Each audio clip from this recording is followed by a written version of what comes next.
Luto tayong isda. Morning. Ang 2 piraso lang yung lutuin ko. Ayan, kamatis, sibuyas.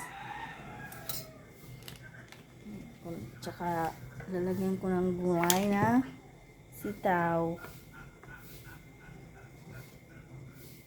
Yung sitaw, konti lang.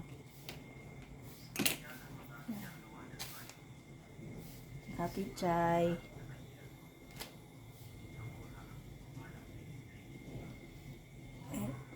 Kuan ba? Sarap ay sabaw eh. Ay, lasang sabaw. Ano, kulo-kulo.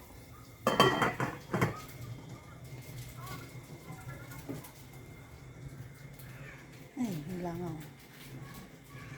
Ito. Pero ito kasi, ano ko mamaya, may paglulutuan pa ako.